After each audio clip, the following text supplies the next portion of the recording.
Welcome to another edition of Creative Current on LA Art Stream. We are doing the second part of a two-part focus on Sideways the Play at the Ruskin Group Theater.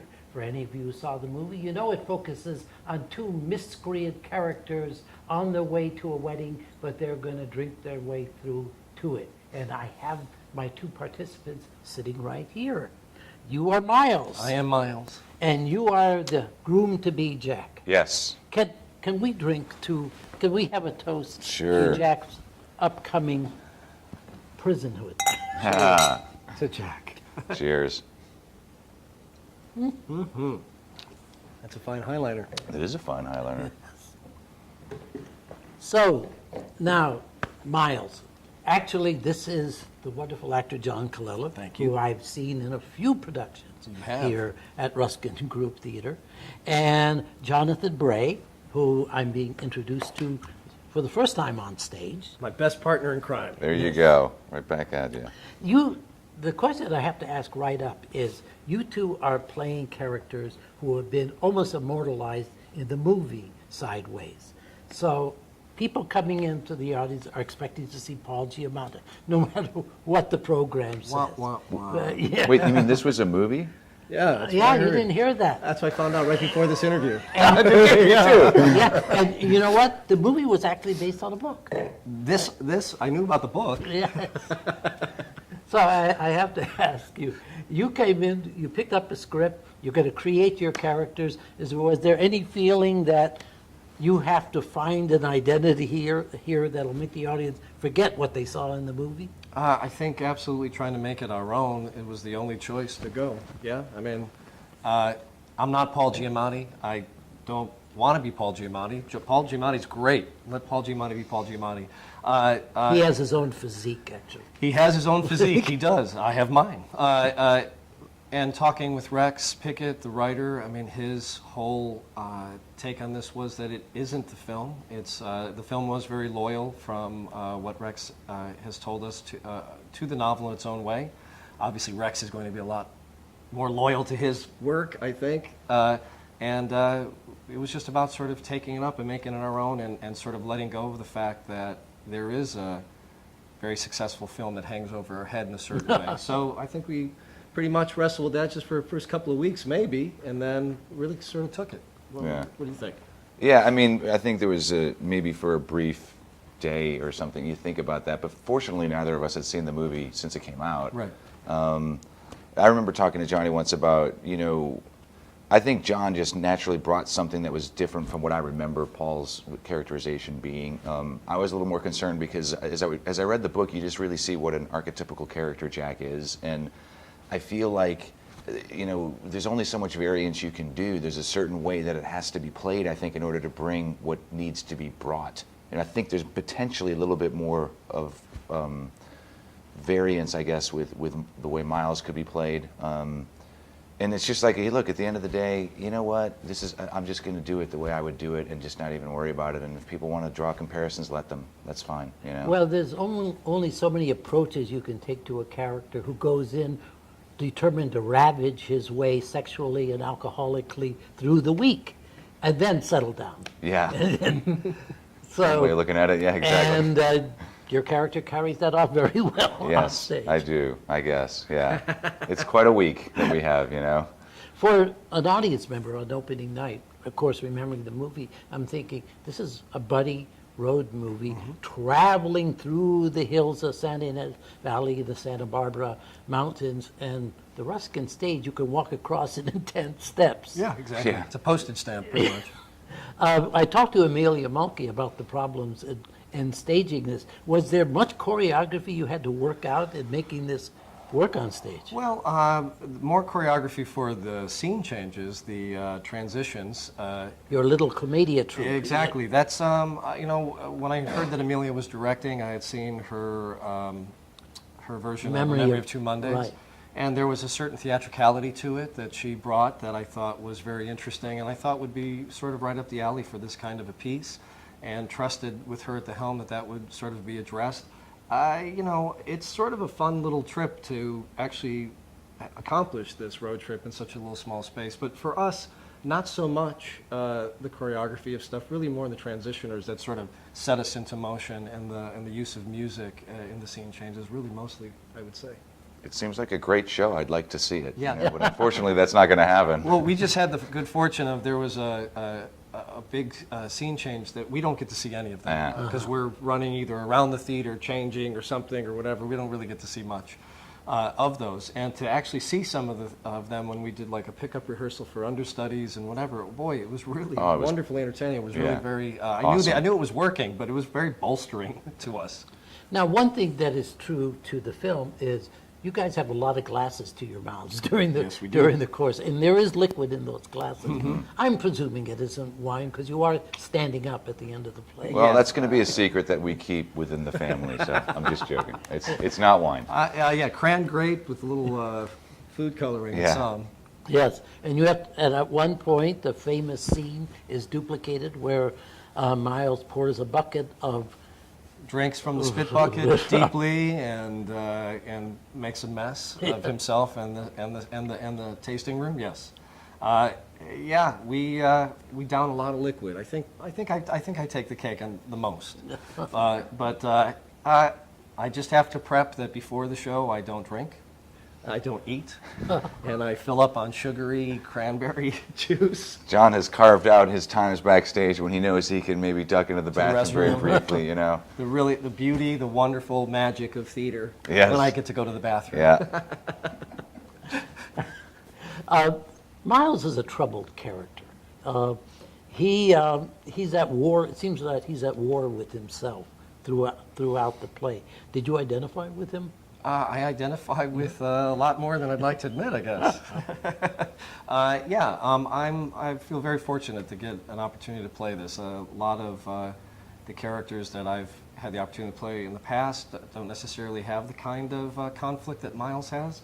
There's so many, I mean, it's just so wonderful. He has two very strong relationships with actors, with characters that aren't even on stage, with his ex-wife, his agent, Babs even, really. So, I mean, it's kind of really interesting to broaden out that whole world, but yet still remain in this little sort of a space. But yeah, it's definitely a moody roller coaster ride for me. Well, it's kind of Shakespearean because he has these monologues, actually. Mr. Pickett's good at writing those, yes. With the agent, with the ex-wife. He does a great ode to Pinot Noir. He does. There's a lot of, the language of the play really attracted me when I read the first draft that I got to see when I auditioned. And that was something, and the challenge of really the incredible arc that Miles goes through was something I knew it would be a big challenge for me, and also I hoped a wonderful reward to, I hope to make it. I think I have.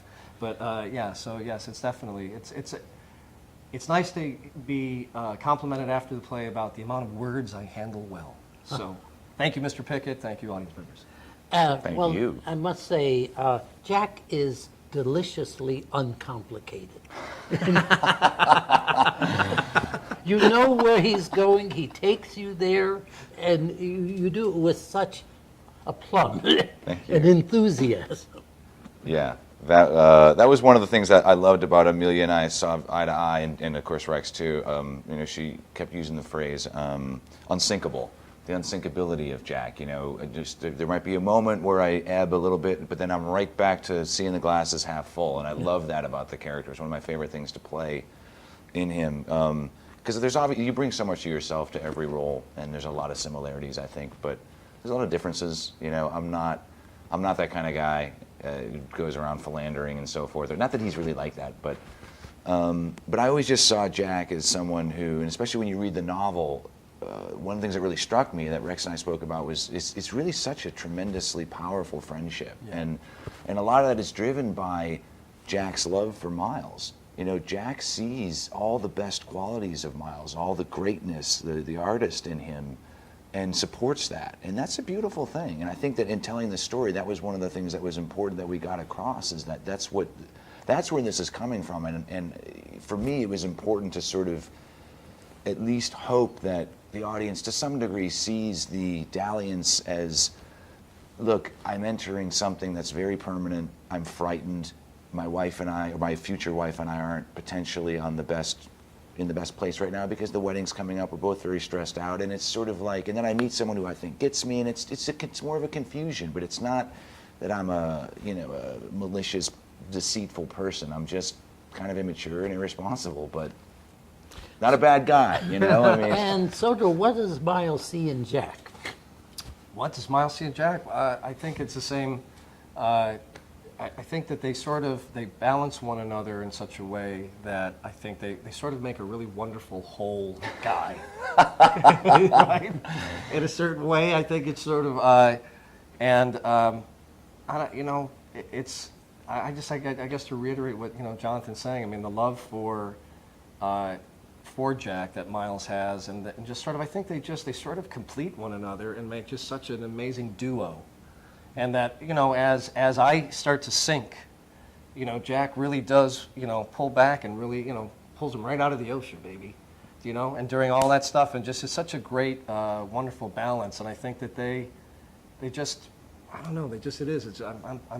I'm babbling. It's just a good thing. But even in the scene where, which has become, I think, one of all of our favorite scenes after after Tara gives me my comeuppance and leaves, you see the friendship really come out there. And there's a great line where he says, did you have to talk about marriage? And you see me realize, yeah, that would have taken more thought. And that's a nice moment where we see how he has helped me grow and learn. You know what I mean? So that's the compliment that I think is always there.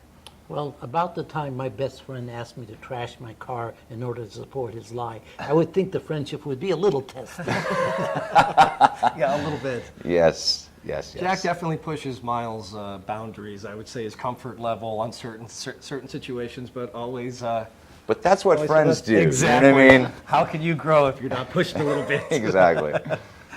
Rex had mentioned that earlier versions of the play was longer. Was there anything that was cut in finally staging it that you just hated to see go? By the time we got involved, really not that much. Things changed, but they didn't, to be honest, got a little longer. So, certain things cut, but other things went in, and, I'd have to say that all of the stuff that I've been involved with, I think it's just improved as far as I'm concerned, Yeah, I haven't lost, there isn't anything that we've lost that... No, not at all. I think one of the challenges of originating a work was that, typically if you're doing a play that's like, True West or something, which is established, you understand the story already going in, and it's just trying to find it in this particular way. But with this, there was the element of, do we need to tweak, what may need to be tweaked in terms of the writing to really flesh the story out, as well as us understanding really what is this story that we're trying to tell in this way. You know what I mean? It's different from slightly different from the novel, and you know what I mean, different from the film. So in doing that, I think there was this sense of trying to, do Rex's words justice and tell that story in that way. But also Rex was mindful of, maybe it's still kind of a work in progress. There may need to be little tweaks here and there. But as Johnny said, by the time we got it, it was mostly complete. Yeah. Well, it was good to see John in a play that I'd never seen before. I had seen you in Italian-American Reconciliation, the John Patrick Shanley play, and a little-known work named Cyrano de Bergerac. No, a lot of people know. So this was a whole different John Colella. Yeah, and a very different role. That's, that John Colella doesn't really necessarily get those opportunities much. So thank you again to Amelia Mulkey, Rex Pickett, Mikey Myers, John Ruskin. This was I think my everyone intro else. to you, sir. Oh. I hadn't seen you. Had you worked here before?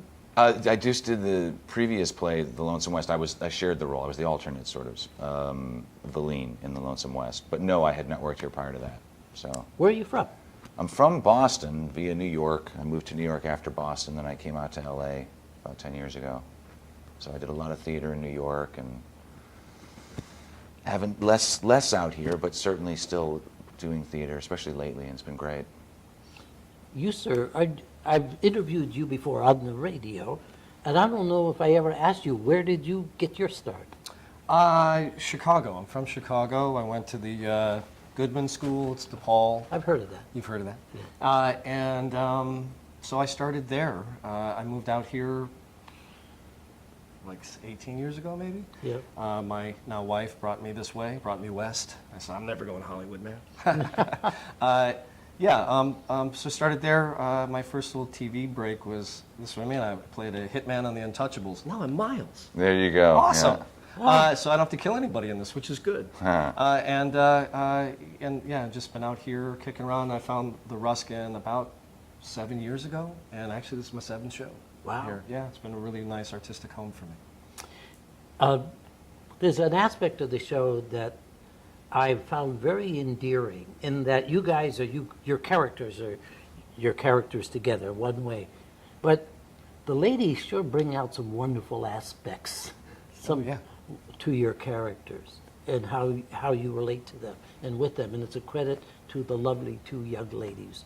Julia McIlvaine and Chloe Cromwell. Excellent, excellent. Yeah, wonderful to play with both of them. And one of them has a mean right hook. Chloe's throws a mean pitch. Yep. Every night I get to experience that. So It's a highlight. For the radio, TV audience, I'm not on the radio anymore. The TV audience has to come out to see this play, especially if you have seen the movie, because this play takes you in different directions. It does. That's really nice to see these 2 gentlemen go through. Oh, thank you. You're human. Yeah, I mean, look. I mean, everybody's got an opinion, but at least the ones that like us, that stay around afterwards, really, will say it's not really. The best part is it's not a competition between are we better than the film or or not. They're different, and what the majority of people have said is that whether there have been wine groups that have come and they say we play sideways. On our flat screen, we all enjoy some wine. We hang out, we talk. It's in the background, so we're really very familiar with it. And I'd have to say, I kind of enjoyed this more. They have a better time. I think that the take on this, we are not quite so pathetic. And I say that with all due respect to the film. And it's not that the film. Look, I remember when I did see it. I remember really really loving the film, but. And there is a different ending and different stuff that we venture into that is some fun. It's a fun little journey. When you first got in front of a live audience, were you surprised where the reactions were? Where the laughs were or weren't? Yes and no. Yeah. It's a behemoth, so we have so many, and it's got so much, it has so many layers for so many different, there are jokes and insightful things that play on so many different levels, and depending, our first night was in front of a completely sold out wine tasting group. So every wine comment that I made was the funniest thing. That malolactic fermentation was hysterical. Yeah. I have not really gotten much of a laugh on malolactic fermentation since. Yeah. But I know it's not like, oh, I lost that. No. I was like, okay, when the wineys are here, they're like, Yeah. malolactic is very funny. The thing about a smaller house is that it's a smaller sampling, so in theater, every night is always different, but particularly with a smaller house, because obviously there's just fewer people, and depending on, if you get 10 or 12 people who had whatever, you're in a certain kind of mood, it's more infectious, and so we've definitely seen nights where things work so differently, but that's fun, For those who are still come see this play, there is a wine tasting There is a wonderful one. before the play starts. There's During a and continued after, yes. wine tasting during intermission, and there you can keep tasting after the play's over. So does the audience feel different after the intermission than they did in the first act? Good question. Some nights we think maybe, depending on we'll come out and just to determine that more was poured than maybe other Right. nights, and you can sense that in the second act. Considering how much wine is really being imbibed, Yeah. Yeah. I think we're doing really well. Yeah, We could lose people for sure, but we haven't. Everybody's been really great, and I think, it hasn't been too. no, it's always great. Yeah. It's just different. So And I was here opening night, and this is not your Charles Shaw wine that they're serving. Oh, out. no. This Oh, no. is some really $2 chunk. high-end stuff. You could pay more for a bottle of this wine than you pay for the ticket to the show. Oh, for and sure. it's all included. it's amazing. It's quite a It's a full experience. I mean, it's really it's the most unique, I think, play experience I've ever done.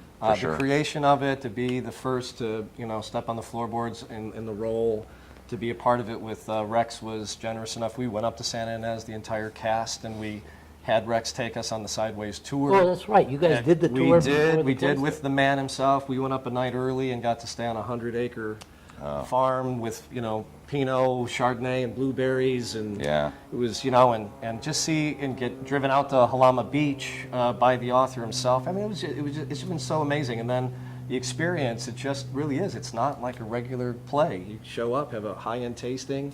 They even mark your glasses now with little cute sideways labels.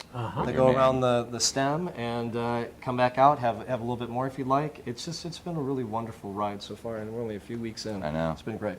And you're going on to July 22nd? We are. There's rumors of extension, but I won't say anything about that. So, August might look pretty good for some wine tasting and a play. Well, but for right now, your Yeah, Fridays June. and Saturdays Yes. at 8 p.m. Correct. Sundays at 2 p.m. for the afternoon imbibers. Yes. Exactly. Yes. Yes. And we are going to quite possibly move the play forward, but there's no announcement about Not that yet. as of yet. For you guys, has the play shifted in your minds? Do it now that you're comfortable with the parts? I mean, yeah, anytime the more you do it, any play, there's a certain comfort level that comes, because as an actor, you have to, a part of your brain always has to be on the things you'd rather it not be on. If it's film, hitting your mark and so forth, and play, what's my next line, that sort of thing. So the less attention you have to put on that, the more you can really be present to what's really happening in the reality and drop into it, and it just deepens the nuances and so forth. So it's great. I love doing longer runs for that. Typically in LA, you do a 3-4 week run of a show, and just when you kind of start to get your feet under you, you close. You know what I mean? So. And we've already had some repeat audience members, whether they be connected to the theater or not, and all they have, just all love have wine. mentioned, yeah, exactly, and they've all have mentioned really the growth of it, and the I would just say the growth is the best way to say it, really. Yeah. So we drop in more for sure, but it really hasn't changed No. in terms of, but it's, I think, deepened and strengthened for sure. Have you gotten a greater appreciation for wine itself? Yeah, unfortunately now, any kind of like, a $10 bottle of wine, like, wow, what's wrong with this? Yeah. Something, as our leader Rex has said many times, just by what do you say, like osmosis, like you just keep drinking really great Pinot, guess what? You sort of acquire the taste. Yeah. So it's not like, went down to the Spitfire one time and they have a happy hour Pinot Noir, like, ooh, it's $10 for this whatever, and boy, does that It's different. goes down differently now. Yeah. I used to enjoy that wine. Yeah, well, advantages and disadvantages. So. Yeah. You guys move around a lot in the States, comings and goings. Do you ever have a mishap? Oh my goodness, I should be coming in the door. You know what you're going to tell, right? What's what? What were you going to say? I was going to say I fell. I fall. Oh, there's that. Okay. You go ahead. No, let's tell that story. That's No, you good. tell me. What are you going to do? I want to know what you're thinking. Well, we didn't. It wasn't quite a physical mishap, but when I jumped ahead, when Tara was in there. Yeah, but that wasn't an entrance. It was Exactly. Tara's entrance. He did skip Tara's entrance. After he has his first night of loving, and he comes in, we start to argue over, I don't know if this is a good idea or not. We have a similar moment where I'm looking at him and he's just supposed to say something, but later in the scene after Tara leaves, we have another moment where we're looking at each other and he just goes, what? And I'm like, what? What do you mean, what? And we start this whole thing, and boom, and we're on to the end of the scene. Well, we just started, and he jumped right to, I looked at him, he's like, what? And I went, oh, that's not right. But I just went, what? What do you mean, He just what? kind of kept And we going. kept going. I'm like, uh-oh. And then I could see him Oh, my God. doing like the Yeah. Matrix. Yeah. Like things are going across his eyes. Like, what are we doing? Oh, we just skipped her. We can't skip Yeah. her. We can't go on with the play. And then Tara, to her credit, just came came on. out. You know what I mean? Just to get herself out there. And then she's out there, and we're kind of dealing with the scene. And Johnny's saying the whole time he's looking in my eyes, and all I'm thinking about is, okay, now, once we she gonna- leaves, yeah, what are we what do going to we do? do? When she, you know what I mean? You just got to figure out. Oh, man, that was fun. But yeah, this guy, after he pours the bucket on him that's very wet and goes to exit, I kind of push him out. And I flipped off the